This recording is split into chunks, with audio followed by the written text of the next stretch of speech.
All right, welcome to another edition of Inside Southeastern Athletics on the Southeastern Sports Network podcast. Robbie Rhodes with you here this week, along with normal co-host William Mark Willoughby. Our special guest this week is Lady Lions women's basketball coach, Coach Ayla Guzzardo. Coach, thanks for making some time to be with us today. We really appreciate it. Anytime. Thank y'all so much for having me. Coach, you're kind of you're over a month now into the season. It's been great. You're 4-4 as we do this today. You've had some great wins and you've played some really good teams, extremely close. Got a big win on the road trip out to Kansas last week when you battled Kansas, the University of Kansas within 10 points, I believe. I watched some of that game on ESPN Plus. It was extremely competitive. You beat Wichita State pretty handily, who's a great basketball program year in, year out. But your team, after last year winning the Southland Conference Championship, you guys got to be feeling really good about where you are with some games left before conference season starts in the new year. But you got to feel really good about where you are right now. We do. We knew it was going to take a little while because we added 7 newcomers to our roster.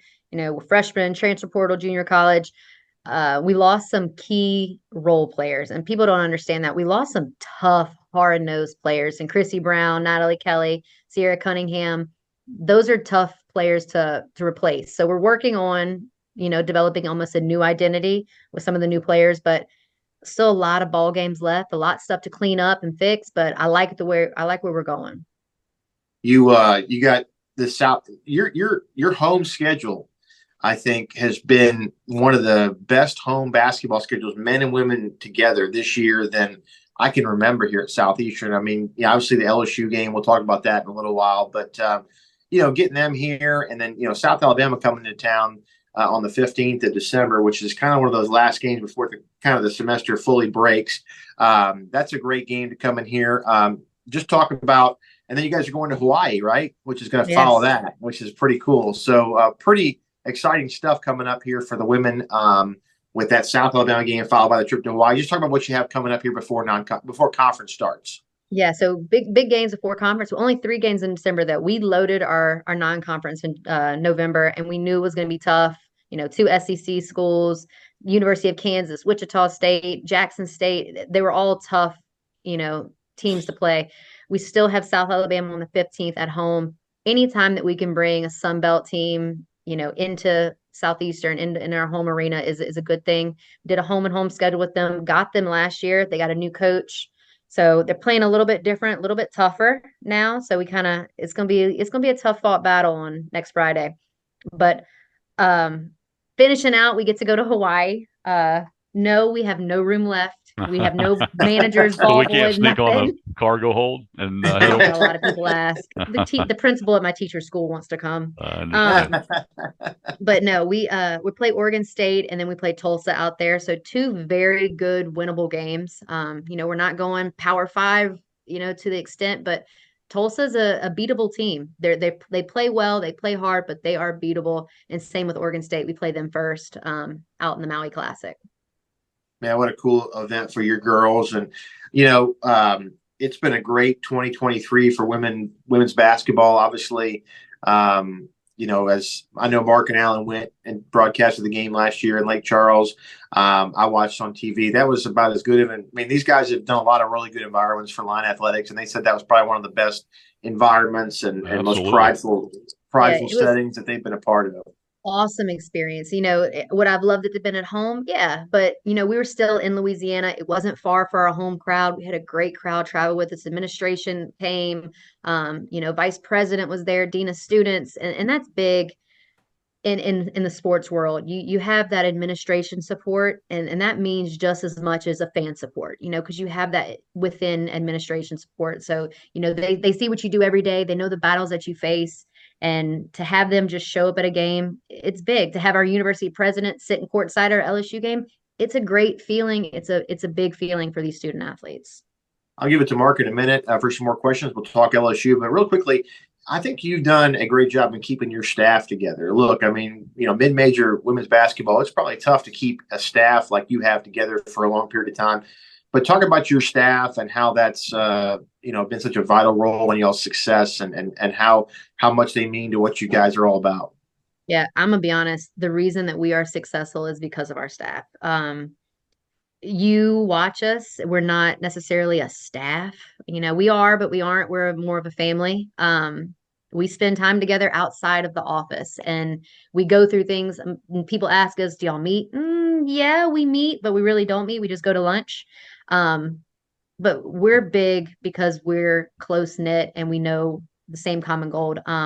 We've only had to replace one person since I've been here, and that's big. Having Coach KJ Lee's my associate head coach, he is complete opposite of me, but we're very similar. He's defensive minded. Um, great recruiter, X's and O's, loves to watch film, scouting reports. He's very detail oriented. So he's been phenomenal as just my opposite. And then I've coached Asia Ochi, who's been here, played here. So she's seen all the different levels of this program. She relates to the players so well. She's so meticulous in what she does. She's organized. She handles all that stuff that I'm gonna be honest, that nobody really sees: scheduling, travels, meals, everything like that needs to get done for the student athlete experience. And then we have Coach Renika Robinson, who's a local product right here from Kentwood. If everybody knows her, especially if you go to Kentwood, but her energy that she brings, she relates to the players so well. So we all bring different aspects to the coaching side and we mesh well. It's going to be hard to replace anybody if one of them leaves. I pray to God they can keep moving up because they deserve it. I'll vouch for any one of them, but ultimately I'd love to keep them here with me selfishly. Yeah. Coach, last one for me. I mean, you're a young coach, had a lot of success. We hope you stay here forever, but we're not naive to what goes on in coaching. I'm not asking you to comment on that but when your history is written, hopefully 30 years from now or longer, when you're ready to give up coaching, and we hope the journeys take you to the best and the brightest in women's basketball. If it's here forever, that's great. But I'm not asking you about that. I'm asking you about when you look back on it, how proud will you be able to say that as a local person who grew up here in Tangelo Parish, that you got your first head coaching job at Southeastern, a place that you have so much tied to growing up. When you look back on it, how or even now, like how much will that mean to you think to say this is where you started? It's big. I'm gonna be honest. I'll comment on it a little bit. It's gonna be hard to pry me away from home.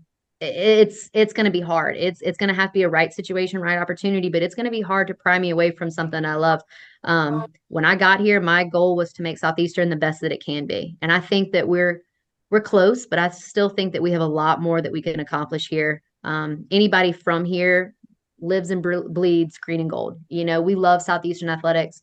It's been like that growing up, just coming to games, going to the football games with my dad. I can remember just being here and being a part of it. And now I get to help move us forward and get to those different levels to where we can accomplish it.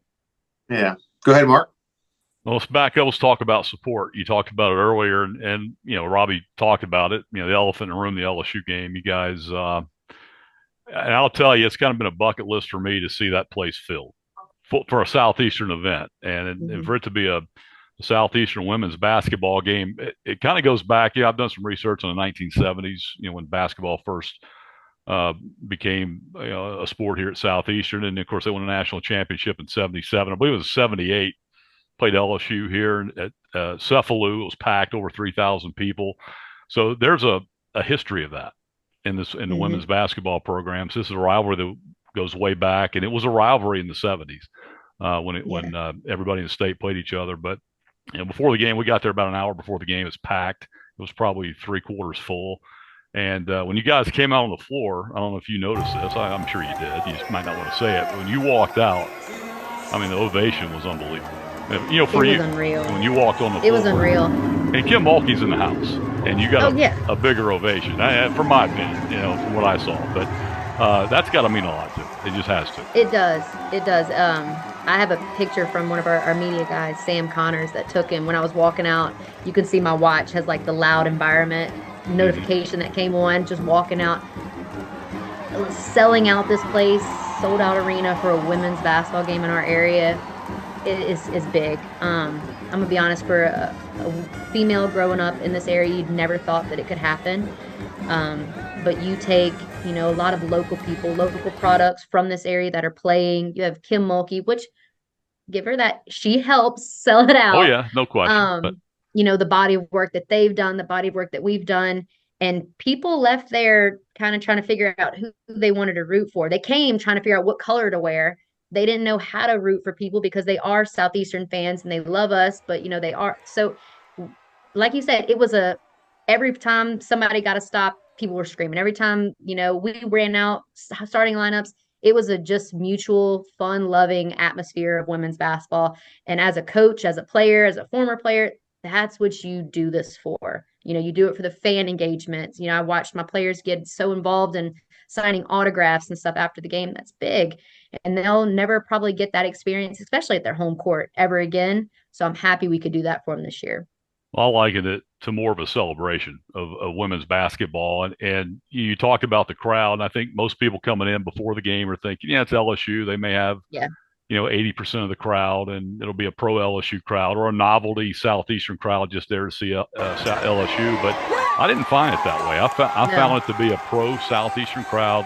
They cheered appropriately. There were boos, air ball chants. LSU throws up an air ball earlier on the air ball, and so it was a Southeastern heavy crowd, a lot of green and gold, and that just did my heart a lot of good to see the pride in Southeastern, see the pride in your team, and of course being down on the court side, there were so many local, the who's who of Hammond there, and everybody they were into it too, giving the referees what for and all that. So it was a great experience. We enjoyed it, and hopefully that's something, again, it's hard to get them here on a yearly basis, but hopefully it's something that can happen again at some point. Yeah, we had to do some nice sweet talking, especially the year prior. We just played them and lost by 8. Right. It was tough. It was tough, but she called after that game and asked, what can we do? Or what can she do? And that's what she could do. And she did, she followed through with it. And I wish her all the success in the world. If we can't win it, we want them to win it. So it's that Louisiana love. But you talked about winnable games. You're talking about, I know, 10, 15 years ago, 5 years ago, maybe before you got here, a lot of those games probably weren't winnable. Let's face it. But now you're going to Mississippi State. You're tied at halftime. They're ranked in the top 25. You had a tough third quarter. You lost by 20, but I think you saw what you were capable of. LSU, I think that game could have went a little bit differently. I mean, they won by 23, but my goodness, they're the defending national champs and ranked in the top 10. But I think you saw that your ladies could play with them and compete. And then you go beat Wichita State. You play with Kansas. These games are becoming winnable. And I think that shows the growth of this program. It definitely. And I was, talking to some of our administration today. It's getting harder and harder for us to schedule non-conference games. Teams necessarily don't want to play us. When we first got here, they were calling us to play us. They wanted to play us. They wanted to try to get that easy win. And now it's becoming a lot harder to schedule games, to get good quality home games. So you value the South Alabamas that comes, the Jackson State, the Southern Miss, but good quality home games versus good quality teams. Scheduling has become a lot harder, and it's a good problem to have. But on the flip side, as for the coaching, it becomes some tough times. Coach, one thing that stands out to me is if you look around this area here, I'm talking about if you go north, south, east, and west of Hammond, 40, 50 miles, the amount of good high school women's basketball that's played around here is just spectacular. Talk about how important that is for you guys to have that so close to home. What benefits you guys grabbed from the women's Sweet 16, being played here in Hammond. Just talk about those elements and how that has helped you guys in your program get it to where it is today. Yeah, if you look at our roster now, our roster in the past, we try to recruit within. We want to recruit locally first, mainly because we know the type of players that we have in this area. They're tough, hard-nosed, grit players that you can teach the skill and the X's and O's too, but the one thing you can't teach to players is the toughness. And that's what a lot of the Louisiana kids have, especially within 50 miles from campus. So, we look in first, out second. A lot of our specialty players, our bigs, our point guards are, from different states. But if we can't find them right here at home, we will go out. But homegrown kids are the way to go for us. And it helps with recruiting. And we talk about benefits. We don't have to spend as much recruiting money to go to a meet to watch Jen Pierre play. It's easy to go watch Haley Geritano at Ponchatoula, even Alexis Horn, and when she was at Dedham Springs. It saves us time, it saves us money, and we're spending the money on our own stuff. I mean, it's very beneficial to recruit in. And then you look at our crowd, and we finally have a crowd where we're comparable to our men's team. It wasn't like that in the past. We were getting a solid 200, and we were getting our pride ladies in the front, and that's pretty much about it. But now we have a following, and a lot of our local players have helped that. People want to come watch the kids that they're watching in high school play. And that's big for us. So now we're averaging, 750, 800, and we're comparable now to other Southland schools. I would tell you that you may not quite there yet, but it seems like you're kind of following the path of baseball. Baseball has become a niche Southeastern crowd. I mean, there are Southeastern baseball fans that come and they show up religiously and become hardcore support. And you're starting to see that in the women's program as well. It just seems like you got a niche crowd that shows up and it continues to build the more you win. And we saw your home opener. I mean, my goodness, what'd you have? Over 16, 17, 1,800, almost 2,000, whatever it was a bunch. And, of course, follow that up with LSU, and it just seems like they continue to build. So, we're seeing that support grow. And you talk about local products, and you mentioned them, Haley Giarratano and Jim Pierre. We'll start there because they are probably the backbone or the returning backbone of your team. And just talk about what those two young ladies mean to your program. Oh my gosh. It's fun coaching them, and people don't understand that they're great players. They're great basketball. We love them, but they're fun people. Watching Haley from when she came in as a freshman to her 5th year, she has transformed completely, but she's still the same person as when she stepped foot on campus. She's still so selfless. Like she will do anything. She drives us crazy because she'll pass first every single time when we're telling her shoot. And she's like, no, I can make the better pass. And they have a layup. I'm like, oh. So she's stressful at the same time, but coaching her has been a pure joy. And then you get someone like a Jen Pierre, who a lot of people didn't take the chances on her because she's so small. And she is, but her speed and athleticism is unmatched. We haven't found really a true guard that can keep her in front of them. And that sets her apart, that takes her size kind of just as the back burner. And now she uses her speed to be able to get past. And she's gotten smarter. The more she plays, the more reps that she gets in practice, the smarter she gets for X's and O's. So now her speed's able to catch up with her mind. You've had to go ahead, Robbie.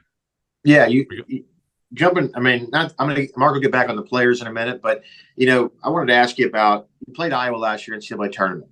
A lot of probably big eyes were amongst your team, and maybe your coaches a little bit too when you got in that arena. You're playing one of the best players in the country.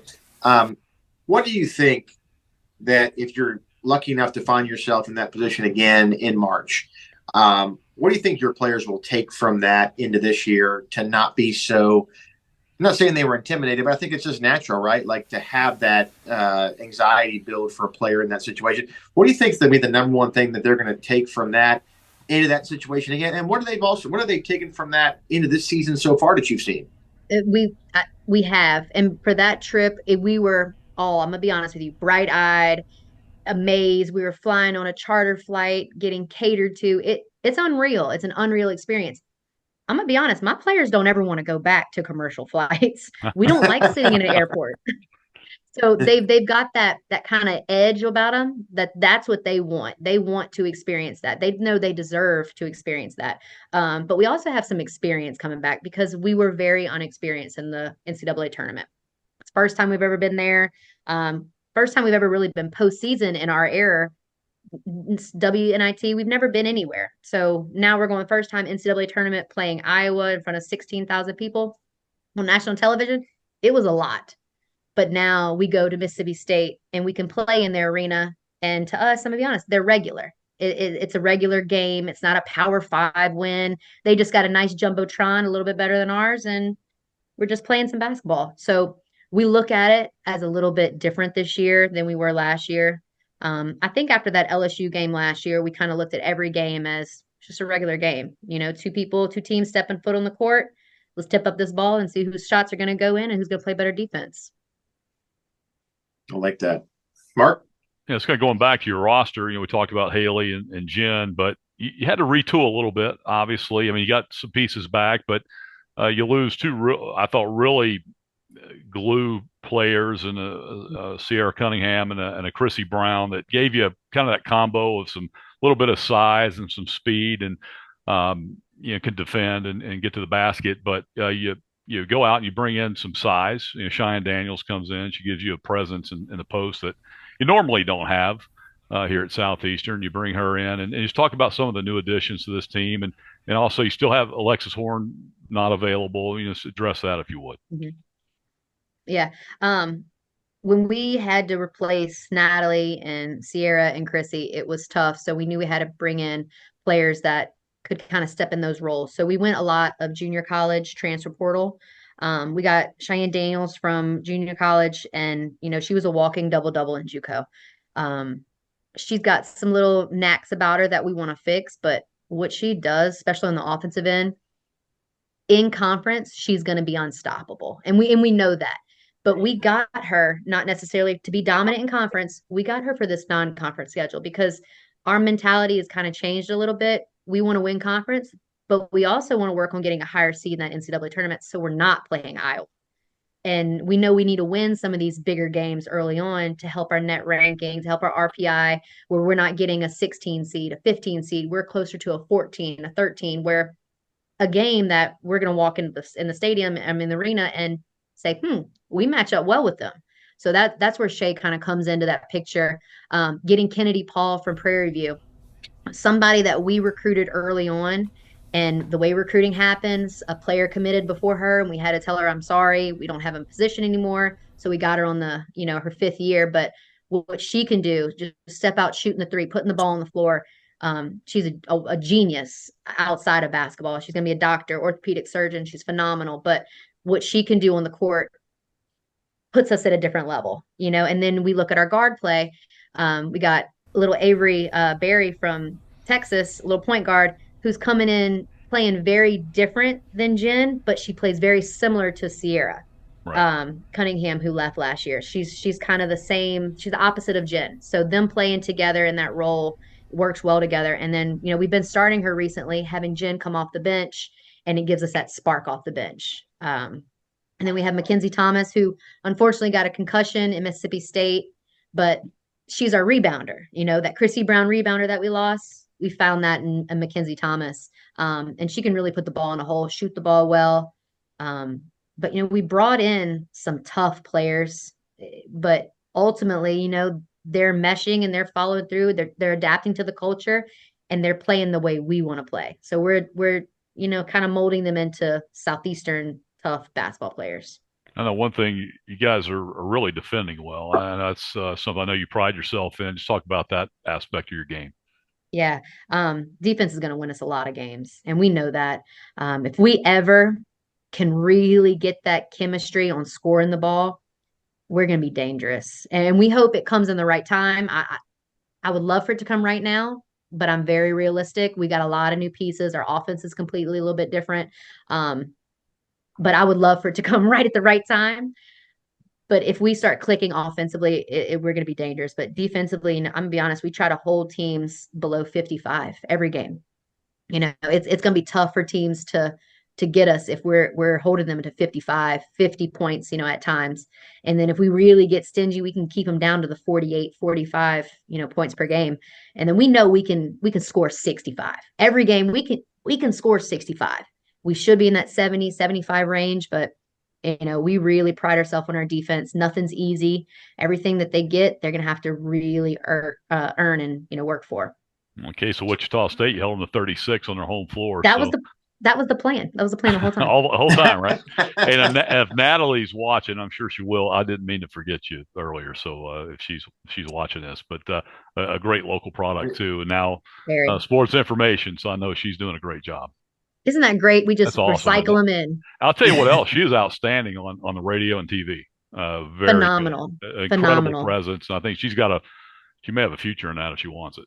Listen, I have to give credit. Roger Gill, she got her first start on his little radio show, Under the Hood. So I'm gonna give her his shout out. But I want her to know as we're talking here, she's outstanding. She's been great. She's been great.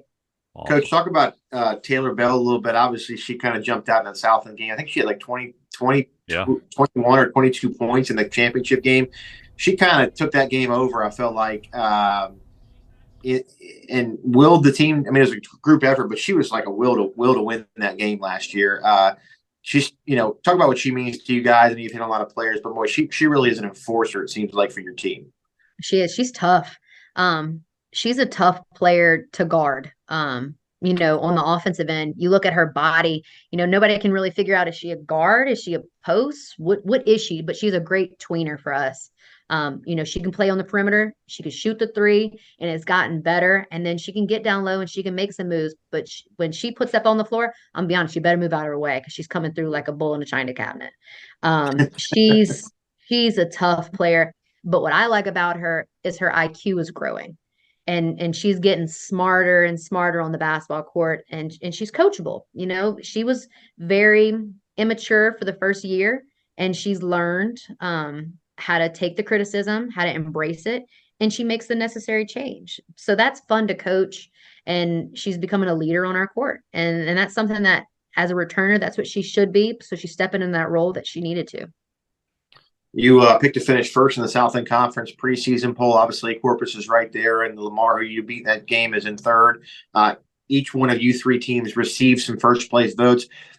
Just talk about what your forecast is for this league in the Southland this year. Obviously, every game is important. Every game is tough, especially when you go on the road in this league. We all know that. But just talk about where your forecast is for where the women's basketball is in the Southland Conference right now. Our conference got better this year, and then no knock on any of the coaches that left, but with especially the new coaching changes that we've had with Nichols, Commerce, UNO, our conference got tougher. And it's great because you want to see your conference continue to keep elevating.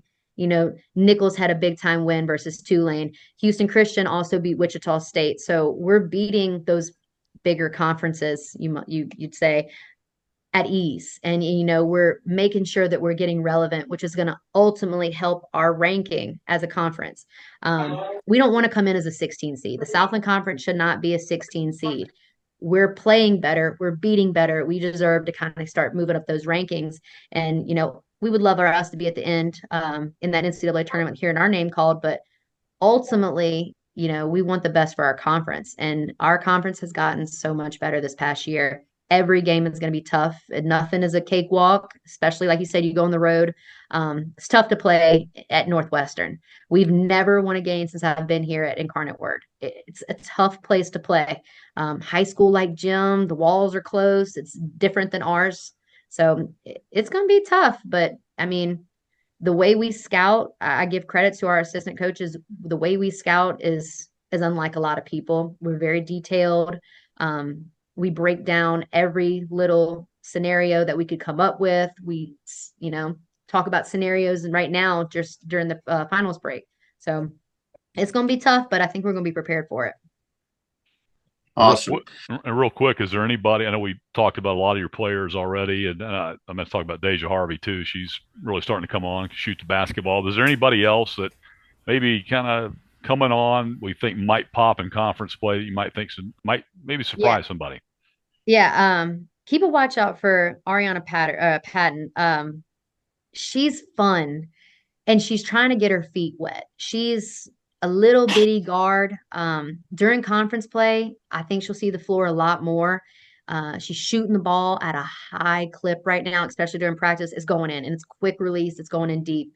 And then I'm going to tell you right now, Alasia Washington has been outstanding these past few games. But it starts in practice. When Lay's locked in during practice, she's locked in during a game. And she knows she wants to play. She doesn't want to go through another year sitting the bench. She's learned. She's taken her back seat.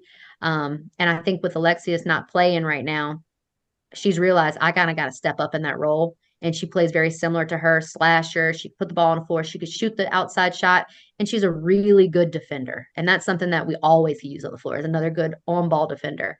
So she's been fun to watch these past few games. I see her moving up in the rotation. She's getting a lot more minutes than she has before, but she deserves it. She's putting the time in, and she's doing it in practice. Awesome. Good stuff. All right, Coach, we appreciate you coming on with us today. It's been great as we kind of preview your basketball season coming up in the conference play in the new year. Best of luck. We'll have you back on here as we get closer into March and kind of get an update from you on where we are and where you see us going. as we make our way later into the spring. So thanks a lot for coming on. We really appreciate it. You're welcome. Thank y'all so much. Thanks, Ayla. Appreciate it. Don't be a stranger. Always. Ayla Guzzardo, our women's basketball coach, giving us some time today. We'll take a break and come back with more after this on the Southeastern Sports Network pod.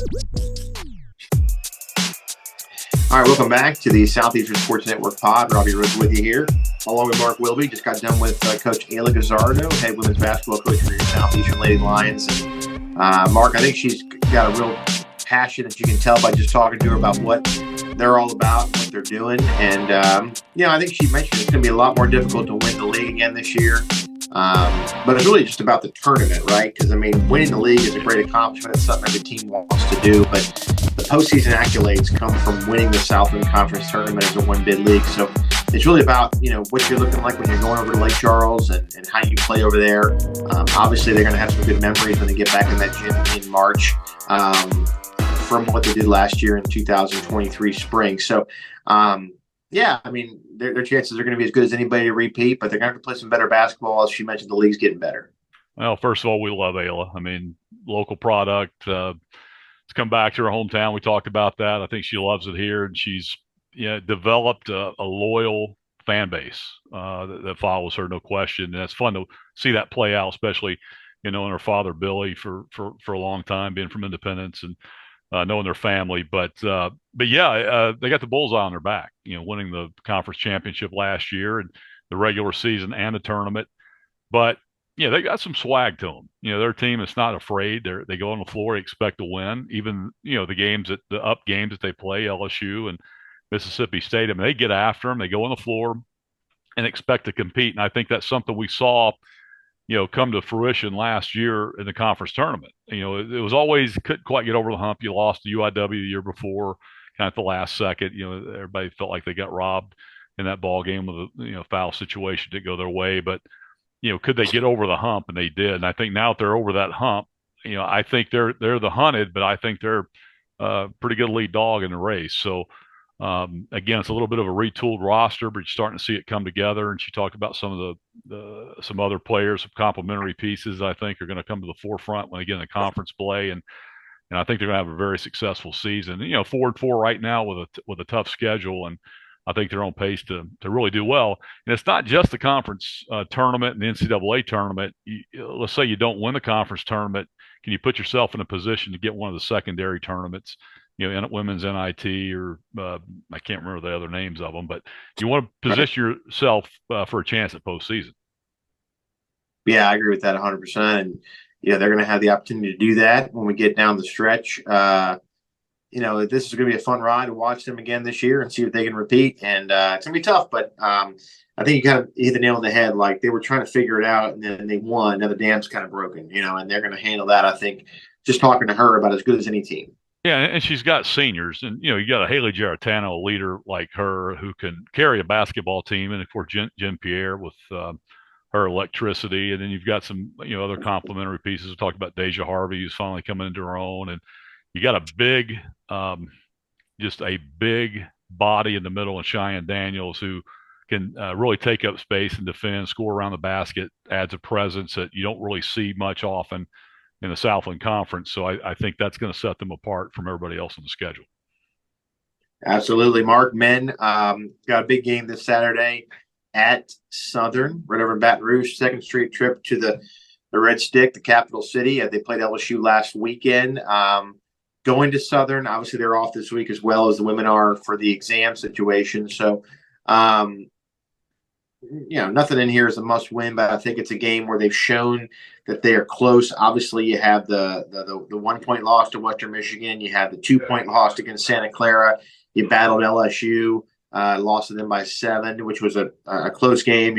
Right now your 2 wins are against non-D1 schools, but the schedule's been difficult. Obviously, you talked about it before, Auburn, BYU, Western Michigan, Tennessee State, you said is a really good team. So not the record they want out of the chute, but the basketball's been really good for Coach Kiefer's guys. And I think that's one of the things, Robbie, fans got to understand. The record is what it is, but other than maybe one half against Tennessee State, maybe early in the first half against Western Michigan, this team is has really played well all year. And of course, BYU's doing that to everybody. I mean, they've kind of been a freak show this year, and they just blown out everybody they played. And I think that's kind of setting off some alarm bells nationally how well they're playing. And Southeastern got caught up in it in Provo, but you go to Auburn. You're down 7 late in that ball game. Auburn's a very talented team. It's got a chance to make the NCAA tournament. You go to Santa Clara, got a chance to win that game at the end. You got a couple possessions late.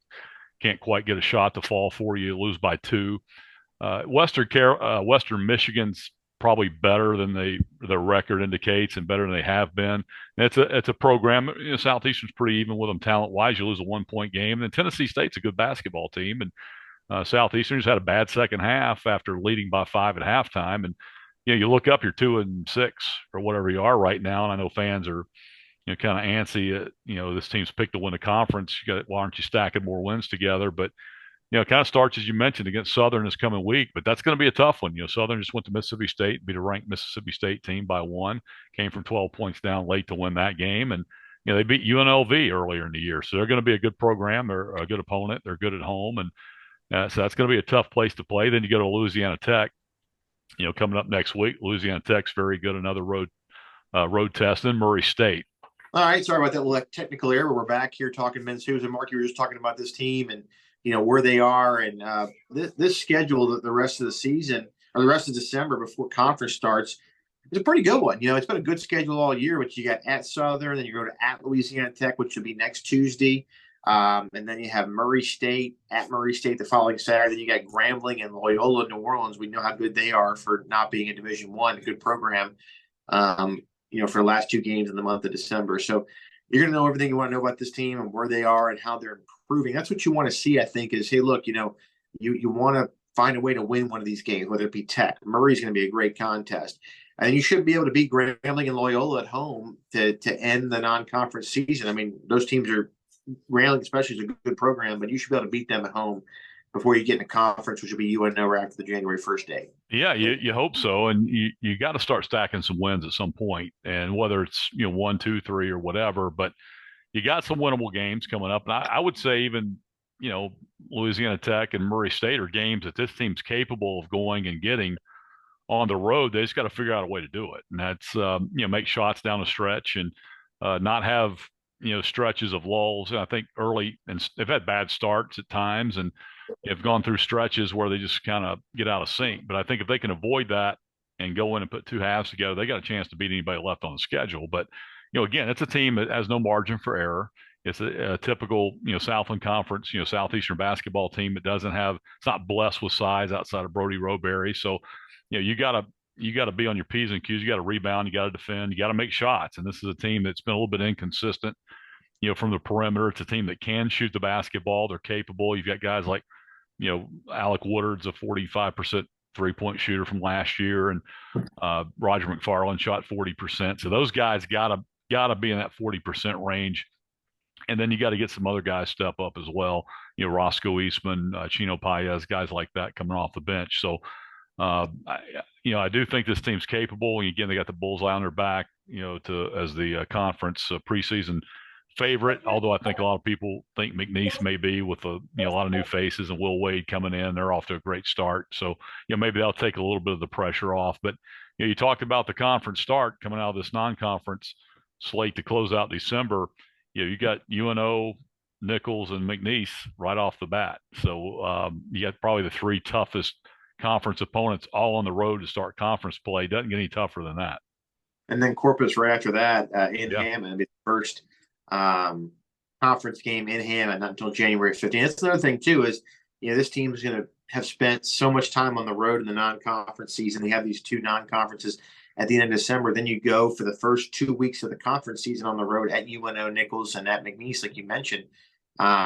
You finally get to come back home for 3 games straight in the Pride Roofing UC Center, Corpus, Commerce, and Northwestern. So, look, the first 6 games are going to be some games that I think you got to come out of there feeling like you want to be 4-2, 5-1 at the is even better. But I think that's where you want to be as you kind of get through the month of January and build yourself into the back half of the season, and it'll tell the tale of where this team's going to be at the end of the year. So Well, keep an eye on basketball, Mark. I think it's going to be important to watch. well, Always, it's all about conference play in this league. I mean, you got to win your league, and you got to basically you're hunting for a top 2 seed because you want to get the double bye in the conference tournament. So I think you want to be positioned for that. You just want some continuity and some confidence coming out of your preseason or your non-conference schedule. That's why it's important to win a game. Maybe you get Southern on the road. That would be a big win if they can get it, and if you can get 1 or 2 more, yeah, and as long as Coach Kiefer and the staff feel like okay, we've tried this, tried that, we've been close. I think we're ready for conference play, and they can get in the league and get on a run. And again, that start's brutal. If you can split that first 4 games or find a way to win at least 3 out of 4, that's a great start. If you only get 1, not so great, but you can recover from that. If you get swept, well, now you start looking at, hey, we're reeling a little bit. So, but this team's capable. It's talented. You've got some good players on this basketball team. You got some guys that have played at a high level. They were top 3 last year, and a lot of pieces back. So they're capable, but again, they got to start stacking some wins. All right, Mark, jumping back into football, we have recruiting going on. We've got some players jumping the portal. I think Rodeo Graham kind of headlines that. Rodeo Bauer Sharp back here. Yeah, Bauer Sharp as well. Those are guys. It's been but I don't think we've seen as much of the exodus to this point that we saw last year. Obviously, he had so much success winning the league, going deep into playoffs again. Haven't seen it as dramatic, I think, but you still lost some key pieces. Well, I mean, the portal is what it is. I mean, it's here to stay. It's not going anywhere. I do think that there are so many players in it right now. I think it's probably given some guys some pause, because you jump in, you're not coming back. I mean, I think Frank Selfo has been pretty clear about, once you dip your toe in that water, you're no longer you made your bed pretty much. And there may be some exigent circumstances where he brings somebody or allows somebody to come back, but pretty much once you make that decision, you're out the door. And if you don't have a landing spot, it makes it tough, and just to test the water. So your guys your Bauer Sharps, your Rodeo Grahams that maybe had a little bit more higher profile that have a pretty good idea they got a chance to land somewhere else, they'll jump in. But it still remains to be seen if there's more. But anyway, I apologize for that. A little hiccup there. But the bottom line is the portal's here to stay. It's not going anywhere. And this is again, a program that I think is just going to learn to expect it. And it's happening to everybody. It's not just Southeastern. This is across the board. So, again, but this team's resilient. The staff is resilient. I think they've had a great recruiting run so far. They had a good head start over the summer with some early commitments that have stayed true and firm to their commitments. They're really good players. They picked up some guys over the course of the season. And I think this is a team I think is going to get into the portal. There are a lot of good players available. And I think we're going to put a good class together. The big thing is, you got to find some junior college and FBS transfers or FCS transfers who can come in and be eligible in the spring, because you got to hit the ground running. So I think that's something they're going to try to do. And I think you'll see this, staff turn things around. You talk about this team. Jump into the Southland Conference playoffs a little bit. The FCS playoffs a little bit. Yeah, what have you seen so far from that, Mark?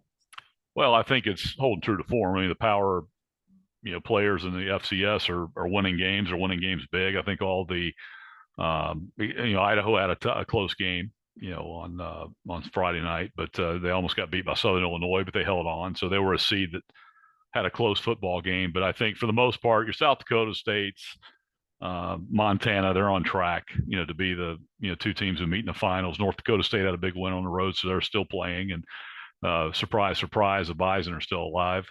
But again, it's the power players of the FCS. So that's really no surprise. And I think, again, look at it. It's the big state schools, South Dakota State, South Dakota, both of them are still alive. North Dakota State, still alive. Montana, still alive.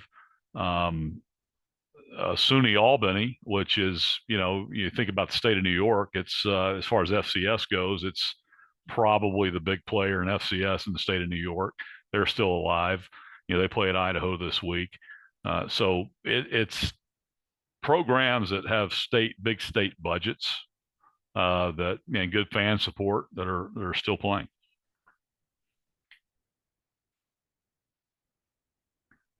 Yeah, I mean, and they probably have the access to the NIL that we don't have in those big state schools. It's definitely happening. Cost of attendance, things like that. That plays a huge role in their success. And facilities, have facilities. Yeah. They're again, we've talked about it, till we're blue in the face, and and I know there's some things happening here at Southeastern to get facilities on track, and maybe a little bit slowed down with some issues over the the last session of the state legislature. But I think there are some things going to happen. But until Southeastern gets caught up with a new football facility, the end zone locker rooms and stuff like that, cost of attendance. I think a lot of programs are giving cost of attendance is something Southeastern has not been able to do to this point. Hopefully that's something that changes, because that will allow you to compete for some players they're not able to get at this point. NIL is probably something that's never going to happen here.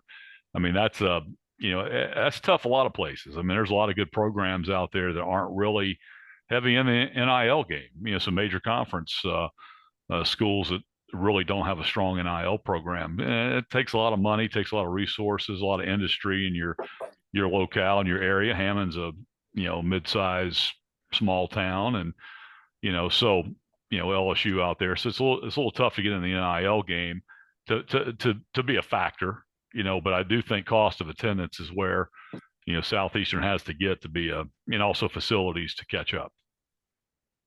And as you look, Mark, at who's left, scheduling plays a role, because of the 8 teams that advanced into this weekend, they're all the top seeds outside of North Dakota State, who upset Montana State. So you got to have a good regular season, getting that top 8 seed. I think you see that every year going back to 2013 when the Lions were a top 8 national seed. They advanced into that quarterfinal round. That's important. And the Lions have not been set up with great scheduling over the last few years, having to play 2 FBS games. It kind of puts you in a bad situation. The weakness of the Southland, I think you'd almost have to be, you almost have to be a 10-1 season where you have 1 FBS and you lose to them in a close game, maybe win a nice non-conference game, a couple of nice non-conference games. The only way right now with the perception of the Southland Conference for the Lions to be a seed is to go 10-1, I think, at this point. 9-2 in the South is probably not going to get a national seed at all. It would get you in the playoffs, unlike UIW that didn't get in this year. They had the way we scheduled different than them. They had a Division II team on their schedule. You're going to have to get but anyways, I'm not to get on that too much, but that's well, what's I will say, if you go 10-1 with next year's schedule, you're getting a seed. 100%. I don't think there's any doubt about it, because that would beating be an FBS win against Tulane or Southern Miss. South Dakota State's on that schedule, Eastern Washington's on that schedule. Yeah. So I do think you go 10-1, you're going to get a seed. But I agree with what you're saying. The conference, the strength of the conference right now is you can't put it like this. You can't go bad. 1-3 in non-conference. I mean, you can't do that and expect to get in the playoffs at that point. I mean, we saw what happened to UIW last year going 9-2, but again, they scheduled a non-D1. I don't think you can put non-D1 teams on the schedule. I know that's something that we may have to look at just out of necessity, because it's tough to get games, especially when you get to the seasons with 12 games and having one less conference opponent. And we still don't know what's going to happen with Northwestern State. I know they just hired their new head coach, and got to think they're probably going to be on track to play next year, but we still don't know that. But certainly if they don't play, that's going to be another hole in the schedule you're going to have to go out and fill. But again, it's just tough to put a non-Division I school, unless it's a really good D2, because I do think the committee does take that into some consideration. You just can't put NAIA or low-level D2s on your schedule. Mark, we won't spend a lot of time on it, but we did talk with the playoffs. I mean, hey, keep an eye on those. That's what it's all about. If you're a fan of the Lions, you got to be a fan of the FCS playoffs. And they should have some great games this weekend. And there's not much, Army Navy, that's it this weekend, besides the FCS playoffs. So a lot of chances to watch those games. starting Friday night. You get your chance to watch the first. Who plays Friday night this week, Mark? I think they have a Friday night game. It's going to be Furman and Montana. So yeah, that's going to be a good Furman, ball game. I like Montana in that game. I think Montana's home. They're tough to beat in Missoula. I mean, we've been there. It's it's just hard to go in there and win. But Furman's a team. They're playing good right now. Yeah, they're playing great. I mean, I think right now they're right there with South Dakota State. Maybe not quite as strong, but a team that's built. I think the Rabbits will handle Villanova pretty well in that game. But I'm interested in watching Albany, which plays Idaho, late night game on the West Coast in Idaho, in Moscow, Idaho. That's an 9 o'clock Central kickoff on Saturday night. So we'll get our eye on that. And then the other great game is 1:30 kickoff. The Bison go to South Dakota. I'm sure South Dakota's had such a great year, 3rd overall national seeding, go great. We're playing the Bison again, and they beat them earlier in the year, so that's going to be a rematch. We'll see if the Bison are a different team. Real quickly, Mark, we'll get out of here, but you got this thing with McNeese accusing Southeastern of their head coach Gary Goff is accusing Southeastern of Coach Silfo. It's not a speculation. That is an actual fact. He has accused Southeastern of hacking his computer systems, getting into their cloud and stealing their plays. Said line defense was calling McNeese's plays out in the game that happened back in November in Hammond before they happened. So, to be fair, I'm not sure he exactly accused Southeastern of being the ones that hacked. I think he's suspicious that just because apparently some of his players said, hey, they're calling out our plays exactly as they're written up, which doesn't make sense because that's not going to happen. I mean, you're not going to call out somebody's play based on what they call it. You're going to call it out based on your own terminology because that's what you're used to doing. You know what I mean? So if you know a team runs left or right or they throw in a certain down, you're going to use your terminology. You're not going to use somebody else's. So I think I'm a little bit leery of that. But it's tacky. I mean, if you're a team that you go 0-10, you don't win a game, and again, you better have proof.